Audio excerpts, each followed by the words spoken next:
ኢትዮጵያ ሀገር በቀል እውቀቶችን ሰብስበው ጥቅም ላይ ከማዋል አንጻር ወደ ኋላ እንደቀረች የተገለጸበትንና የትምህርት ሚኒስቴር ያዘጋጀውን መድረክ ነው በቀጣይ ወደ እናንተ የምናደርሰው። ትምህርት ሚኒስቴር ለሀገር በቀል እውቀቶች አስፈላጊውን ጥናት በማድረግና በመሰብሰብ ጥቅም ላይ ለማዋልና ለትውልድ ለማስተላለፍ በሚል ከተለያዩ የከፍተኛ ትምህርት ተቋማት ለወጡ ባለሙያዎች ለ3 ቀናት የሚቆይ ስልጠና እየሰጠ ይገኛል። የስልጠና መድረኩን ሰላማዊት ጌታሰው ተከታትለዋለች። ዳግማዊ ደረጃ ታቀርበዋለች። የትምህርት ሚኒስቴር ከ45 ዩኒቨርሲቲዎች ለተውጣጡ ባለሙያዎች ሀገር በቀል እውቀቶችን መሰብሰብና ጥቅም ላይ ማዋልን በሚመለከት የስልጠና መድረክ አዘጋጅቶ ማሰልጠን ጀምሯል።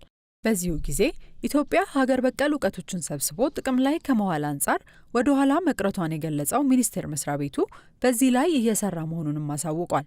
ከከፍተኛ ትምህርት ተቋማት ለተውጣጡ ባለሙያዎች መስጠት የጀመረውና ከታህሳስ 13 እስከ 15 2018 ዓ.ም ድረስ የሚቆየው ስልጠናም የከፍተኛ ትምህርት ተቋማት በየአካባቢያቸው ያሉ ሀገር በቀል እውቀቶች ላይ አስፈላጊውን ጥናት በማድረግና በመሰብሰብ ጥቅም ላይ ለማዋል እኩል ግንዛቤ እንዲኖራቸው ለማድረግ የታሰበ ነው ብሏል። እንደ ማህበረሰብ በምዕራባውያን ተጽዕኖ ስር መሆናችን ሀገር በቀል እውቀቶችን እንዳይስፋፉ አድርጓል በተባለበት በዚህ መድረክ ላይ ሀገር በቀል እውቀትን ለመሰብሰብና ጥቅም ላይ ለማዋል እንደ ሀገር ብንዘገይም ከመቅረት ይሻላል ብለን ወደ ስራ ገብተናል ብሏል የትምህርት ሚኒስቴር። ከዚህ አንጻር ሚኒስቴሩ ሀገር በቀል እውቀቶችን በመለየት በማደራጀትና በጥራትና ምርምር በማስደገፍ ለትምህርትና ለልማት ጥቅም ላይ ለማዋል የሚያስችል ስራዎችን እየሰራ እንደሚገኝ ገልጿል። እንዲሁም የከፍተኛ ትምህርት ተቋማት ሀገር በቀል እውቀቶችን በመሰነድና በማበልጸግ ለማህበረሰብ ጥቅም ላይ ማዋል እንደሚጠበቅባቸው የተገለጸ ሲሆን የአሁኑ ስልጠናም ባለሙያዎችን የማብቃት ስራ አንድ አካል መሆኑ ተነግሯል። በዚሁ መሰረት በሚቀጥሉት 6 ወራት በሀገሪቱ ውስጥ ያሉ ሀገር በቀል እውቀቶች ምዝገባ እንደሚካሄድ የተገለጸ ሲሆን ይህም ለቀጣዩ ትውልድ ለማስተላለፍ እንደሚሰራና የሀገር በቀል እውቀት ምዝገባው ከተጠናቀቀ በኋላ ተገቢ ጥበቃና እንክብካቤ ተደርጎለት እንደ አስፈላጊነቱ ከዘመናዊ ትምህርትና ሳይንስ ጋር በማቀናጀት ለሀገራዊ ልማት ለማዋል እየተሰራ መሆኑን ሰምተናል። ትምህርት ሚኒስቴር እንግዲህ እነዚህን መረጃዎች ከተሰነደ በኋላ መማር ማስተማሩ ላይ ለማካተት ነው የተፈለገው። ሁሉም የሀገር በቀል እውቀት ያው አለን ይባላል እንጂ ጥቅም ላይ ብዙ አልዋለም። አንደኛው ደግሞ የኛ የትምህርት ሴክተሩ መማር ማስተማሩ ላይ በተለይ ተማሪዎች ላይ መስራት ስላለብን እነዚህን ሀገር በቀል እውቀት ተጠቅመን ፖሊሲ ብሪፍ ከቀረበ በኋላ ይጠቅማሉ የሚባሉትን ሀገር በቀል እውቀት በከሪክለም አካቶ ለመማር ማስተማሩ ግብአት እንዲሆን ይገለገልበታል ማለት ነው። ይህን ሀገር በቀል እውቀትን የትምህርት ስርዓቱ ላይ የማካተት ስራ በእቅድ ተካቶ እየተሰራ እንደሚገኝ በተነገረበት በመድረኩ ላይ ሀገር በቀል እውቀቶችን በመሰብሰብ ማህበረሰቡ ከምዕራባውያን የእውቀት ጥገኝነት ወጥቶ የራሱን እውቀት እንዲገነባ እየተሰራ መሆኑም ተመላክቷል። እንደ ትምህርት ሚኒስቴር እንደ አገር እቅድ ነው። ይሄ እንግዲህ ያው ቅድም በንግግር ላይ እንደተናገርኩት በኢትዮጵያ ታሪክ የመጀመሪያው አገር አቀፍ ጥረት ነው።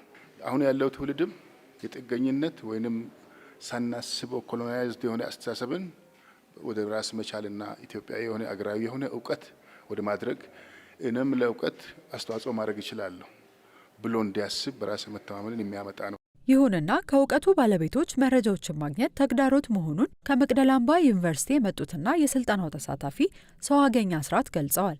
የአገር በቀል እውቀትን ለመሰብሰብ የሚያጋጥሙ ፈተናዎች በርካታዎች ናቸው።